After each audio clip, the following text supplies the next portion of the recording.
Merci de nous retrouver sur ce plateau après ce très beau documentaire. Et avec mes invités, j'ai le plaisir d'accueillir Christine Chivalon. Vous êtes anthropologue et chercheuse au CNRS. Également sur ce plateau, Éric Saugera, auteur de ce livre publié il y a 25 ans, Bordeaux, Port-Négrier. On va en parler il y a un. Et puis enfin sur ce plateau, Raphaël Lucas, vous étiez professeur de portugais à l'Université de Bordeaux et vous êtes toujours chercheur très intéressé par les questions sur l'esclavage. Merci à tous les trois d'être sur ce plateau. Alors, Monsieur Saugera, on peut dire que ce livre que vous avez publié il y a 25 ans, c'est un peu ce qui a provoqué cet électrochoc sur cette question de Bordeaux, Port-Négrier. Mais on peut dire que c'est aussi un livre qui vous a provoqué quelques écueils. Vous avez eu quelques menaces, je crois, lorsqu'il est sorti. Comment dire, électrochoc, quand je l'ai écrit, je pensais absolument pas que ça ressuscitait un électrochoc et des débats pendant 25 ans, parce que vous le dites, ça fait 25 ans que le livre est publié, et c'est un livre dont on me parle quasiment, je vais dire chaque semaine, mais comme très très souvent. Il a été réimprimé un nombre incalculable de fois. Et je suis vraiment très content d'avoir fait ce livre. Mais parce que c'est un livre, il faut dire, qui a réveillé un peu les consciences, parce que cette mémoire était... Alors, il ne les a même pas réveillées parce que les consciences n'existaient pas. C'est-à-dire que la traite et l'esclavage à Bordeaux avaient été étudiés de manière tellement confidentielle que les lecteurs lambda n'avaient pas vraiment accès à cette information.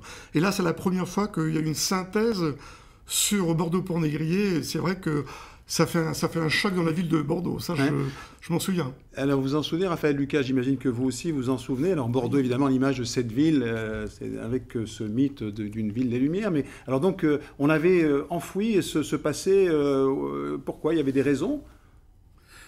Je pense que c'est surtout parce que la ville a toujours voulu conserver une image de bon vivre, ville de qualité de vie, tranquillité, et donc on n'a pas voulu trop remuer les souvenirs encombrants de l'histoire. D'accord. Et alors vous, Christine Chivalon, vous diriez qu'il y a une particularité bordelaise sur cette question, puisque vous travaillez sur des études comparatives, sur d'autres villes, notamment aux Antilles, mais à Bristol, Bordeaux. Donc c'est une approche différente selon les villes. Et Bordeaux, c'est vraiment une ville qui a voulu oublier ce passé. Oui, alors je pense, pour revenir à l'ouvrage d'Éric, je pense qu'il y a eu un avant et un après Saugera. C'était flagrant. Moi, je m'en rappelle, j'étais assez jeune à l'époque quand le bouquin est sorti. C'était sur le campus universitaire, il y avait c'était presque une révolution, et il y avait, il faut dire que je serais peut-être pas tout à fait d'accord avec des consciences qui n'étaient pas là. Il y avait des consciences, mais il y avait un fort clivage politique, et notamment avec ce qu'on appelait les tropicalistes, je me souviens, sur la place bordelaise, et les tiers-mondistes. Donc les tiers-mondistes dénonçant les méfaits de la colonisation et de l'esclavage, et accusant le côté réactionnaire du staff universitaire implanté, qui était plutôt tropicaliste. C'est le souvenir que j'en ai. J'étais à l'époque thésarde, et quand ce bouquin est sorti, il y a eu vraiment... c'était un événement, véritablement un événement au sens propre du terme. Et il faut dire que les universitaires, à l'époque, rappelons-nous que le département de géographie, par exemple, du campus universitaire de Bordeaux, était le département où on formait les cadres coloniaux. Donc on a une chape colonialiste, on a une histoire coloniale extrêmement prégnante, extrêmement forte. C'est pour ça qu'il y a eu un cataclysme avec, on découvre, Bordeaux avec la traite, et puis après l'esclavage, etc. Bon, ça a pris, après il y a eu d'autres études, enfin d'autres... Alors vous avez fait tous les trois partie d'un comité de pilotage en 2005 qui a fait long feu, puisque finalement ça n'a pas marché. Il y avait des tensions sur cette question. J'avais été pressenti pour en faire partie, mais j'ai démissionné assez rapidement parce que je me suis rendu compte que ça n'aboutirait à rien. Et ça n'a abouti qu'à la pose d'une plaque sur les quais de la Garonne, près d'un parking qui a été déplacé depuis. Mais non, je n'en ai pas fait partie. Raphaël non plus, je crois. Non plus. Non plus. Et moi non plus. Non. Donc vous n'avez pas été démissionnaire puisque vous n'avez pas été membre de ce comité de pilotage. Alors, je pense qu'on a tous les trois été pressentis, je crois. Oui, vous n'avez nous pas avons accepté, refusé, je crois, parce que le débat sans nous le dire, mais ouais. C'est ça, mais vous disiez que le débat était vraiment... Est-ce qu'il s'est apaisé, ce débat, sur cette question aujourd'hui? Parce que vous parliez des historiens, il y avait une chape de plomb, puis il y avait aussi un passé. Est-ce que ce débat aujourd'hui s'apaise ou est-ce qu'il est apaisé? Alors, moi, ce que je peux dire... On va demander à Raphaël Lucas, peut-être, non? Et oui, justement, en fait, pour le comité, parce qu'il a été très contesté, puisque les personnes qui auraient pu lui donner une caution scientifique se sont retirées de ce comité. Ensuite, qu'il était présidé par Denis Tillinac, qui est un écrivain corrézien, mais qui ne connaît pas grand-chose à la question et qui n'avait jamais rien écrit sur l'esclavage. Il y a un enjeu politique aussi, si je comprends ce que vous dites là. Oui. Sans doute aussi, sur cette question. Il n'y avait aucun expert sur le sujet. Il n'y avait aucun expert. Aucun expert sur le sujet. Il y avait un représentant du consistoire, un représentant de chaque religion, et il y avait un historien, Jacques de Caunas, mais qui n'avait jamais rien écrit sur la traite, etc. C'était pas tenable. D'accord. Voilà. Et donc les choses ont évolué à partir de votre livre, et puis aussi, la ville, la municipalité, les élus ont concouru. On a souvent dit qu'Alain Juppé... Il y a le musée d'Aquitaine qui est aujourd'hui un peu le dépositaire de cette mémoire. Oui. Hein, d'accord, donc ça c'est ici, alors là c'est la question mémorielle, c'est le musée d'Aquitaine qui aujourd'hui est un peu le reflet de cette histoire, c'est là qu'on a... Oui, parce qu'à l'époque où j'ai écrit mon livre, j'étais en bonne relation avec le conservateur, il n'avait strictement rien sur la traite et l'esclavage au musée d'Aquitaine, vraiment rien. Un visiteur pouvait passer 2 heures au musée sans savoir que Bordeaux avait été un port négrier. Donc il y a eu quand même des gros efforts qui ont été faits au musée. Il y a vraiment des belles salles sur le sujet, même si, tout à l'heure Christine va en parler peut-être, ça a été un petit peu contesté. Mais les choses bougent doucement à Bordeaux, mais elles bougent. Alors justement, Christine Chivalon, on peut peut-être rappeler quelques chiffres, ça correspond, cette page de l'histoire de la ville, à quelle époque et combien d'esclaves ont transité, ont été déportés depuis ce port de Bordeaux? Alors là, les chiffres, c'est plutôt toi, Eric, qui est très bon. 500 expéditions négrières, 150 000, je crois. Oui, aucun esclave n'a été déporté de Bordeaux. Ils ont été déportés à partir des navires de Bordeaux, mais les esclaves qui venaient à Bordeaux, c'était dans un autre cadre. 500 expéditions, on considère 300 captifs par expédition, ça fait à peu près 150 000. 150 000 Africains ont été déportés sur des navires bordelais, outre-Atlantique ou dans la Réunion. Si on considère qu'il y a 2, 3 ou 4 Africains qui sont tués pour un déporté, vous voyez quand même, ça fait une masse de population très importante qui a subi les effets de la traite bordelaise. Alors il y a le port de Bordeaux, mais il y a Nantes, La Rochelle, qui étaient un peu les mêmes... Tous les ports de France. Il n'y a pas un seul port qui a échappé au trafic. Alors, le plus grand port, évidemment, c'est Nantes, très loin devant Bordeaux. C'est pour ça aussi, pour continuer après ce que disait Raphaël, si Bordeaux s'est bien dispensé d'écrire sur le sujet, d'en parler, c'est qu'il y avait le mauvais exemple des Nantais. Voilà. C'était très très confortable d'avoir Nantes très largement au-dessus. Ouais. Nantes, c'est 1800 expéditions. Liverpool, c'est 4800 expéditions. Donc vous voyez, Bordeaux, c'était tout petit, et Bordeaux est resté tout petit, très humble. Ouais. Justement, quand on parle de ces villes, alors vous, Raphaël, Lucas, Bordeaux était une ville... on va dire en dessous de Nantes, mais vous diriez que, par rapport à Nantes, Bordeaux a été plus long à accepter cette histoire? Oui, parce que Nantes a commencé plus tôt avec les anneaux de la mémoire. Donc, ça a commencé plus tôt, et donc la prise de conscience bordelaise, elle est plus tardive. Donc c'est pour ça que cela a suscité pas mal de polémiques, et cela s'est fait. D'ailleurs, j'aimerais bien rappeler que le début des années 90, c'est un début de commémoration, de grande commémoration. Ça a commencé en 89, puisque fallait donc commémorer la Révolution française. Ensuite, il y a une vague qui est venue de la péninsule ibérique, parce qu'en 92, c'était donc la grande découverte qu'il fallait rappeler. Et puis surtout, 94, c'est l'année aussi où l'on commémore le bicentenaire de l'abolition de l'esclavage, 4 mai 1794, par la Convention. Mais ce n'est pas une date qui fait foi de l'émancipation de l'esclavage. Parce qu'en fait, il y a une supercherie là, que je tiens quand même à mettre en évidence. C'est souvent, quand on parle de l'abolition, ça permet de ne pas parler de la liquidation de l'esclavage. Or, la première liquidation officielle de l'esclavage a eu lieu en Haïti, à Saint-Domingue, et par une révolte qui a commencé en 1791 et qui ira jusqu'à l'indépendance d'Haïti. Oui. Et donc, quand on parle de l'abolition, on fait comme si la première disparition de l'esclavage est le produit de l'abolition. C'est ça. C'est-à-dire d'un décret officiel. C'est ça. C'est une façon de rendre hommage à l'émancipateur, en quelque sorte, c'est ce que vous voulez dire. Voilà. C'est ça.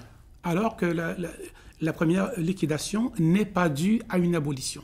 D'accord. Et donc, on peut... Elle est due à la révolte des esclaves de Saint-Domingue, Haïti. D'accord. Et quelle date doit-on retenir, Raphaël Lucas? Alors, en fait, la première abolition a eu lieu le 29 août 1793, toujours en Haïti. C'est un conventionnel, comme on disait à l'époque, député de la Sarthe, Félicité Sontonax, qui proclame l'abolition de l'esclavage dans un contexte tout à fait, je dirais, pragmatique, parce que les Anglais avaient envahi à partir de... En 1793, ils ont envahi Saint-Domingue et la Guadeloupe aussi. Et pour disposer davantage de troupes pour lutter contre les Anglais, Sontonax va proclamer une abolition. La condition, d'ailleurs, c'est ce qui a eu lieu aussi en Guadeloupe avec Victor Hugues, un autre donc conventionnel aux Antilles, qui lui aussi, il proclame l'abolition pour disposer... Pour des raisons stratégiques, on va dire, pour disposer de troupes de pour bonnes raisons. combattre les Anglais. C'est ça. Et donc, en Guadeloupe, après la victoire sur les Anglais, Victor Hugues va donc proclamer le retour à l'esclavage des esclaves.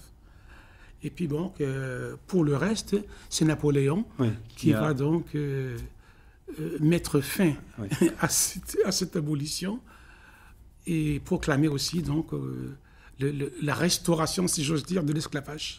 Alors vous, Christine Chivalon, vos travaux aujourd'hui portent sur quoi? Vous avez laissé un peu Bordeaux, je crois, pour vous intéresser aux Antilles, je crois. Mais j'aurais aimé juste revenir, je peux, sur certains points. Oui, quand Éric parlait du nombre d'expéditions négrières, du nombre de déportés, il faut quand même tenir compte, et c'est très très important dans l'image bordelaise, dans le rôle de Bordeaux, de ce fameux commerce en droiture. Parce que ce n'est pas parce qu'il n'y a pas que la phase de la traite, il y a toute la phase du trafic colonial, commerce colonial, qui enrichit la ville, bien plus que le vin. Quand on parle du 18e, on parle toujours du vin, mais on néglige la part du commerce colonial directement en droiture avec les économies esclavagistes. Et les économies esclavagistes, c'est un des rouages. Il y a deux rouages, il y a la traite et la plantation avec les esclaves, les travailleurs. Donc si on ne tient pas compte de ce deuxième rouage, on passe à côté de l'identité bordelaise qui est celle du commerce, avant tout, plus que de la traite. Vous dire que c'est lié. Ces esclaves, on les envoyait travailler sur les plantations pour des raisons économiques aussi. On avait beaucoup de propriétaires bordelais. De rentabilité, c'est ça. Voilà. Oui, et surtout, non, c'est pas forcément les esclaves qui ont été les Africains captifs qui seront dans des plantations directement en lien avec le commerce colonial. C'est le fait que le commerce colonial lui-même est dépendant de négociants bordelais, de tout un tissu économique qui est en lien avec les économies de plantation, qui, elles, reçoivent des esclaves venus de partout, enfin, selon les réseaux de trafic, etc. Tu me reprends sur... Non, justement, je renchéris, c'est-à-dire que l'activité de traite, c'est une activité de transport.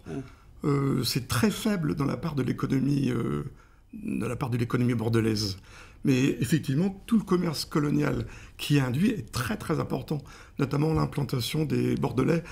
À Saint-Domingue, il y a une salle du musée d'Aquitaine qui s'appelle l'Eldorado des Aquitains. L'Eldorado des Aquitains, et la Porte Océane. Effectivement, il ne faut pas se focaliser du tout sur le transport des esclaves, mais sur l'utilisation et sur le fait que Bordeaux était un grand port colonial. Moi, je travaille sur la traite spécifiquement. C'est pour ça que j'ai appelé mon livre Bordeaux pour négrier, mais il y aurait tout un tas de livres à écrire sur la suite. Ces esclaves africains, ils venaient de quel pays essentiellement, Raphaël? De toute la côte, en fait. Depuis alors, il y avait donc de grands ports ou de grands points d'expédition ou plutôt, si j'ose dire, d'exportation, bon, c'est pas très heureux comme terme, de départ d'Africains. Il y en a au Sénégal. Ensuite, il y en a beaucoup entre la région qui englobe plutôt la côte togolaise, béninoise, le Nigeria. Et après, on en trouve en Angola. Et ensuite, si on fait le tour de l'Afrique, il y a donc la partie orientale avec le Mozambique. Et puis voilà, cette région-là. D'accord. Si je puis me permettre, par rapport à... Toujours, je reviens un peu en arrière par rapport à ce que l'on a dit. Vous avez posé la question qui n'a pas reçu de réponse. Quand c'est que c'est opéré, ce basculement dans la mémoire, etc. Donc je disais, et je l'ai écrit d'ailleurs, c'est pas parce qu'il est là que je le dis, il y a un avant et un après Sogera. Et après, il y a l'année 2000, en 1999-2000, qui inaugure une phase mémorielle à Bordeaux, je reviens à Bordeaux, qui est à l'issue d'une exposition qui s'appelait « Regard sur les Antilles ». Et je voulais rajouter par rapport à ce musée d'Aquitaine, etc., où effectivement, il n'y avait pas de travail. Et là, on a une équipe, et c'est assez peu connu, et moi je voudrais leur rendre hommage, une équipe de conservateurs, mais qui ont été censurés à une expo qui s'appelait « Bordeaux, le Rhum et les Antilles ». Par l'équipe de chabanistes, parce qu'ils citaient Fanon, ils citaient Césaire, ils n'ont pas pu faire ces citations. Moi, j'ai recueilli leurs témoignages. Dites chabaniste, parce que Chaban, c'était quelqu'un qui... Il y a une inertie sous Chaban. Il y a un discours de Chaban qui est dans le catalogue, je crois, de l'expo de 81, le Bordeaux, le Rhum et les Antilles. C'est...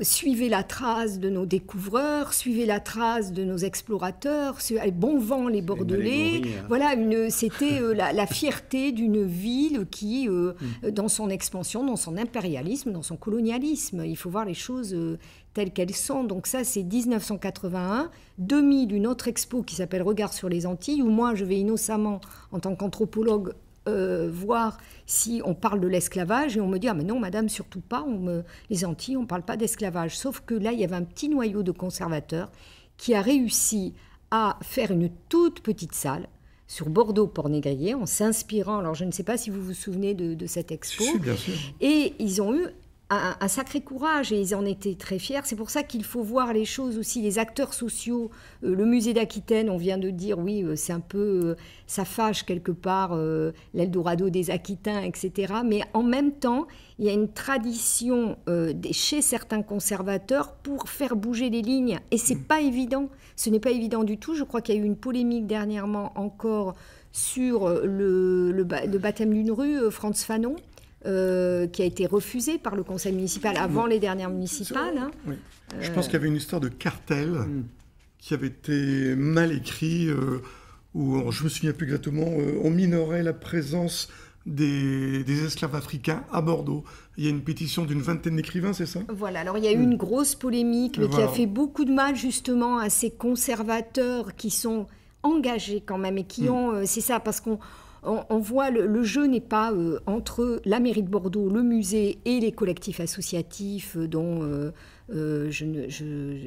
Mémoire en partage avec Arfa Diallo, etc., qui sont sur le front du militantisme. Mais ce n'est pas deux blocs séparés. Et ça, je le regrette beaucoup, moi, en tant qu'anthropologue, que ça ne dialogue pas. Ça ne dialogue pas alors que souvent, il y a des luttes communes à l'intérieur certaines institutions, ce qui n'est pas facile de mener un combat à l'intérieur d'une institution, et de l'autre, des collectifs associatifs qui ont à cœur donc, de faire ressurgir une mémoire juste, on pourrait dire. Ouais. Et l'histoire du cartel a été violente. Donc, notre musée d'Aquitaine avait été accusé de révisionnisme pour un cartel. Tu vois, tu viens de dire le mot exportation, entre guillemets. Eh bien, voilà, il y avait des mots comme ça, des flux, pour parler de personnes. Donc, voilà. Alors, donc, ça a été taxé de révisionnisme. Et la personne, Anne-Marie Gara, qui est une grande écrivaine que j'aime beaucoup, qui a guidé cette pétition, il y a une difficulté, on ne se rend pas compte. Sa photo, j'ai regardé sa page Wikipédia, elle est prise en photo au salon Vautrin-Lud du Festival de géographie internationale de Saint-Dié. Et elle est prise là en photo. Je pourrais très bien demain avec 10 collègues géographes, lui dire voilà, c'est du révisionnisme parce que ce salon de Saint-Dié, c'est pour honorer la mémoire de Amerigo Vespucci qui a donné son nom à l'Amérique. Donc on est c'est une apologie de la conquête. Et moi j'en veux un petit peu au Festival de géographie de Saint-Dié de ne pas se rendre compte qu'ils sont en train d'honorer le baptême de l'Amérique, qui est quand même le baptême de la conquête la plus violente de notre histoire et qui entame la modernité dans la violence. Bien. C'est un autre débat, mais enfin, question. Oui, mais c'est lié. C'est la même personne, oui, le cartel, voilà. On pourrait, si on ne dialogue pas, si on reste dans des positions de blocs. Dans les blocs, il y a des interstices, il y a des. Moi, je pense que c'est ça la solution. C'est pas de. Et si je peux rajouter, mais c'est un autre débat. Je crois que en fait, le musée, c'est l'outil le moins adapté actuellement. Et ça, c'est le musée en général pour parler de l'esclavage. Et il y a un auteur que j'aime beaucoup, Achille Mbembe, il parle d'un anti-musée. Il faudrait un anti-musée. Vous êtes d'accord sur cette interprétation? Mais il faudrait que je développe. Oui, aussi, tout le monde à peu près est d'accord pour penser que ce n'est pas le meilleur endroit, c'est pas le meilleur endroit pour incarner cette mémoire. D'où la difficulté à donner un langage muséographique adapté. Oui, on pourrait parler des figures emblématiques. Alors, il fallait que cette révolte des esclaves elle soit incarnée par des figures emblématiques. Et on peut pas ne pas citer Toussaint Louverture, Éric Saugera. Oui, Toussaint Louverture, il y a une partie de sa famille qui est enterrée au cimetière de Bordeaux. C'est ça, il y a une plaque, c'est son frère, qui a habité rue Fondodège pendant nombreuses années, et qui est mort. Est-ce que c'est son fils? Voilà, son fils qui est rue Fondodège, et qui est enterré dans une tombe d'un des cimetières de... C'est le cimetière de la Chartreuse, c'est Isaac Louverture. Oui. Isaac Louverture. Il y a un square, non, aussi, qui porte le nom de Toussaint Louverture, non? Oui, de l'autre côté de la Garonne. C'est ça, droite. Et je crois que c'est une statue qui avait été offerte par l'ambassade d'Haïti, non? Ou Haïti par le gouvernement haïtien. Oui, c'est ça, le gouvernement haïtien. Le gouvernement vous voyez, c'est même pas les Bordelais, quelquefois, se sont appropriés cette statue, mais c'était offert par le gouvernement haïtien. Ah oui. Bon. Toussaint Louverture, c'est quelqu'un qui a été adopté par le gérant de la plantation où il a grandi. Et quand il y a eu la première phase des révoltes en Haïti, donc en fait, rapidement, c'est 2 ans après 89, les Blancs, entre guillemets toujours, ce massacre en Haïti, entre partisans de la Révolution, entre ceux qui veulent faire comme les colons des États-Unis, c'est-à-dire rompre avec la métropole, déclarer l'indépendance, mais conserver le système esclavagiste. Donc, beaucoup de colons de Saint-Domingue rêvent de faire pareil. Donc il y a des affrontements atroces entre les royalistes, les indépendantistes et ceux qui ont des sympathies pour la Révolution. C'est dans ce cadre que les esclaves profitent de l'instabilité pour se révolter. Donc au début, c'est une révolte assez anarchique, menée par un certain Boukman. Et ensuite, ça va se structurer, et c'est là que Toussaint Louverture apparaît, dans la structuration de cette révolte, pour lui donner un projet et une stratégie. Et une figure héroïque aussi, puisqu'il fallait quand même donner du sens à cette révolte, ce combat des esclaves. C'est un peu aussi le sens de cette figure, non? C'est le rôle de Toussaint Louverture, c'est le rôle, qui va donc canaliser et donner une orientation à cette révolte. Alors, j'allais dire que ce devoir de mémoire, on cite des petites choses comme ça, à droite à gauche, un square Toussaint Louverture, donc vous me dites que ce n'est pas forcément les Bordelais qui sont à l'initiative, mais ce devoir de mémoire, il se poursuit, il ne s'arrête pas. Donc j'ai vu qu'à récemment, on avait apposé des plaques sur un certain nombre de rues pour expliquer justement sur ces rues où des noms étaient apposés, pour amener le contrepoint de la personnalité de la rue qui pouvait être contestée, en tous les cas. Là, on peut dire que Bordeaux prend un petit peu d'avance. Oui. Par rapport à Nantes, par exemple. À Nantes, il y a une rue qui s'appelle la rue Guillaume Groult, qui est l'un des plus gros armateurs négriers français. Je ne parle même pas de Nantes, un des plus gros amateurs négriers français.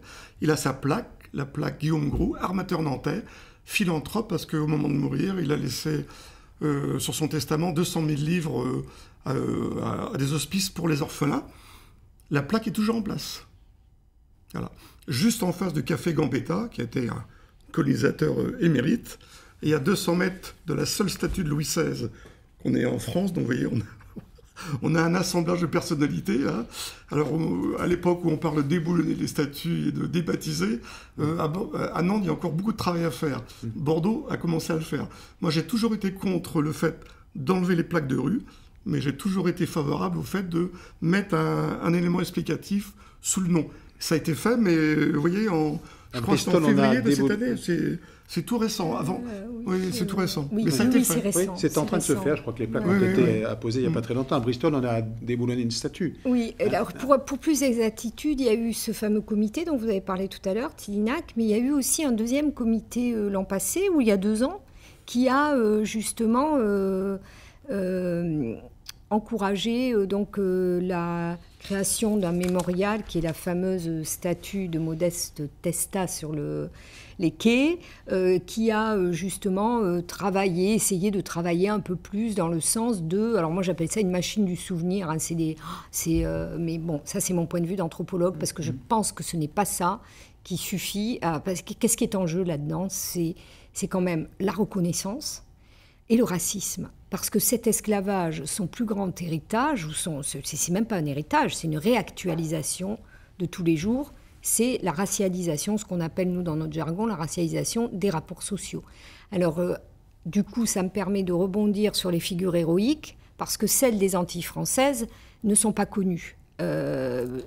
Haïti, effectivement, oui, Toussaint l'ouverture avec l'indépendance, etc., va être construit en héros, mais on a des héros dans les Antilles françaises qui ne seront absolument pas connus et qui révèlent, et ça c'est quelque chose que j'ai assez bien étudié, notamment au XIXe siècle, lors de révoltes anticoloniales, lors de révoltes anti-esclavagistes, donc il y a Delgrès, qui lui est un des plus connus en Guadeloupe, qui va vouloir stopper les troupes venues rétablir l'esclavage, après la décision napoléonienne. Et Delgrès se suicidera. C'est un acte absolument héroïque avec ses troupes pour tout sauf se rendre, hein, ce qui est un acte héroïque en soi, des plus beaux et des plus extrêmes dans ce qu'on fait d'héroïque, dans de soi. Mais il y a d'autres héros, et notamment il y a une grosse révolte qui devrait être beaucoup plus connue et dont on fête les 150 ans le 22 septembre, qui a eu lieu en Martinique, qui a eu lieu en 1870, avant la Commune, 1 an avant la Commune, et qui n'est absolument pas connue de personne, d'aucun historien. Tu la connais peut-être, Éric ? Voilà. Personne ne la connaît, alors qu'à la Jamaïque, il y a la même révolte de la même importance qui s'appelle Morant Bay, qui est connue de tous les historiens de l'Empire britannique, mais c'est pourquoi elle n'est pas connue ? Parce qu'au cours de cette révolte, la France, le système français républicain va asseoir son idéologie, mais c'est absolument flagrant dans les actes du procès, son idéologie qui est de dire nous sommes tous égaux racialement, la race n'existe plus. Donc ça tait le débat, ça ferme le débat. Ça ferme, et surtout ça accuse les insurgés qui se révoltent contre le clivage des races. L'accusation porte sur le fait d'avoir réveillé le clivage des races, mais pourquoi le réveiller ? Il n'existe pas. Et tout au long du procès, on performe l'invisibilité de la race, qui est le système, l'idéologie typique de la France. La race n'existe pas, on l'enlève de la Constitution, mais malheureusement, cette construction sociale, elle est quand même opérante. Et elle est toujours opérante, et vous me demandiez sur quoi je travaillais actuellement, je travaille là-dessus, sur comment à la Martinique, un groupe descendant de blancs colons se protège de toutes ces revendications, ces dénonciations, ces demandes de réparation, alors que son maintien en tant qu'élite sociale, élite politique, économique et sociale, politique peut-être un peu moins, mais dans l'ombre, se repose sur ce qu'on appelle le principe d'endogamie raciale. C'est-à-dire qu'on ne veut pas, on veut garder la race pure, ce qui est quelque chose d'absolument incroyable dans le système français. Et pourtant, c'est là que, sur ces plantations-là, que Bush et Mitterrand se sont réunis pour régler l'affaire du Golfe, ça on ne le sait pas, sur les plantations, on les appelle les béquets, ce groupe, hein. Un peu, si vous voulez, l'équivalent qui va faire un peu plus sens des caldoches. Voilà, ils se réclament de cette histoire de descendance et de généalogie directe, et l'endogamie raciale veut dire que le métissage n'est pas accepté dans le groupe. C'est-à-dire que si on se marie avec une personne de couleur, on est exclu du groupe. Ouais. Voilà. Donc c'est quand même extraordinaire.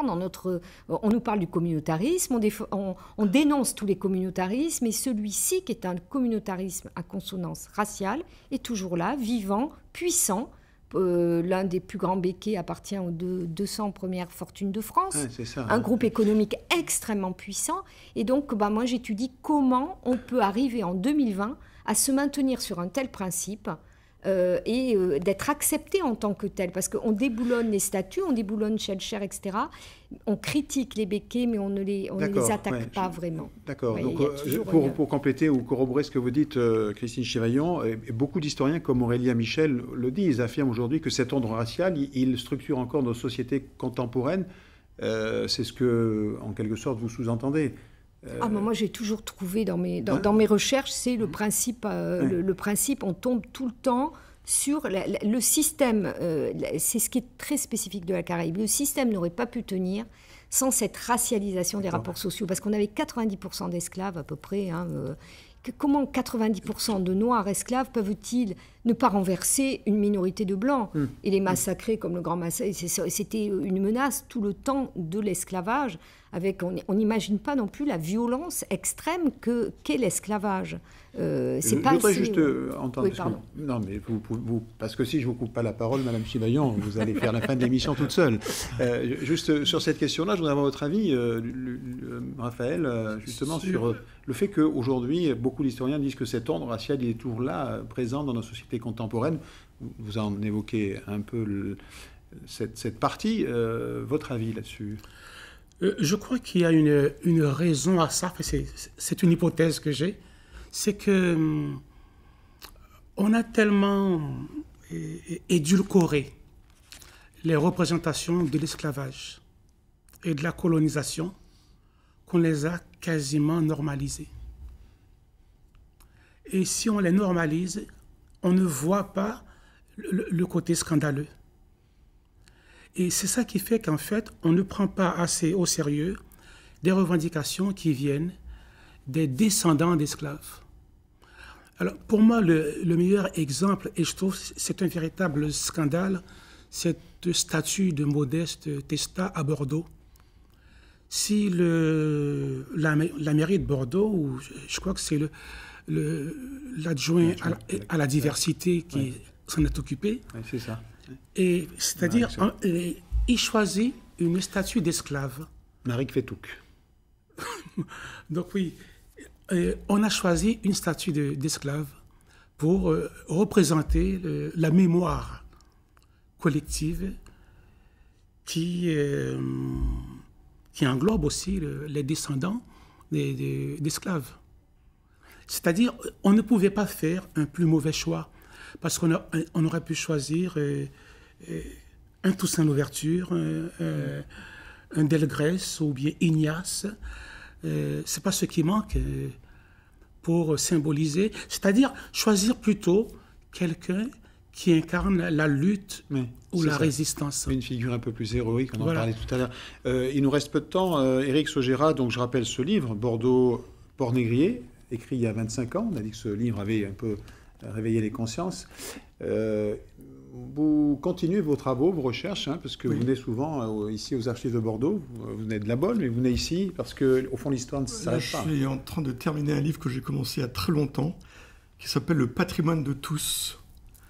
C'est-à-dire que beaucoup de Bordelais et beaucoup d'armateurs et de capitaines français allaient au Sénégal. Et au début du XIXe siècle, il y a un gouverneur qui a mis le Sénégal en coupe réglée, et les taxes qui devaient aller à l'État allaient directement dans sa poche. Donc tous les négociants ont écrit au ministre de la Marine en disant « ça ne peut plus continuer ». Le ministre leur a écrit « La Côte d'Afrique est le patrimoine de tous ». Voilà. Et donc mon livre s'appelle « Le patrimoine de tous ». Je suis allé en Belgique il y a quelques jours, Et j'ai vu en devanture d'un libraire d'occasion, Le Congo, le patrimoine de la Belgique. Voilà, un livre de 1950. Donc ça m'a vraiment conforté dans le choix de mon titre. Vous voyez, il y a 200 ans en France, on considérait que l'Afrique, c'était le patrimoine de la France. Il y a 50 ans, la Belgique pensait la même chose. Christine Chivalon, il nous reste un peu de temps. Vous êtes plutôt maintenant tournée vers les... Ici, vous avez le droit de parler encore, c'est pas tout à fait fini. Je vous ai coupé tout à l'heure pour un peu d'équité, mais vous pouvez reprendre la parole, je vous la donne. Vos projets, là, immédiats? Je vais être bref. Mes projets immédiats, c'est d'essayer de mettre en forme cette recherche. Bon, là, je me suis un peu réfugiée. Cette recherche qui est très difficile parce que étudier les puissants, c'est étudier les groupes dominants, on va dire, c'est moins évident que d'étudier des populations. Je me suis rendu compte que l'anthropologie, en fait, avait plus de facilité pour étudier les dominés, les populations modestes, etc., les classes populaires. Ça ne pose pas de problème en soi. Étudier un groupe puissant pose des problèmes, voire juridiques, parce qu'il y a donc j'ai un problème de restitution de cette recherche qui se pose à moi et en termes d'atteinte à la vie privée, de choses comme ça, qui font que je n'arrive pas à faire une anthropologie classique comme j'avais l'habitude de faire. Donc j'ai pensé adopter le mode fictionnel pour restituer ma recherche. Bien, mode fictionnel. Merci en tous les cas à tous les trois de nous avoir apporté ici sur ce plateau de Débadoc votre expertise et puis d'avoir évidemment, j'allais pas dire réveiller cette mémoire, mais enfin en tous les cas l'aviver un peu plus. En tous les cas, merci pour tous vos travaux et merci d'être fidèle à Débadoc.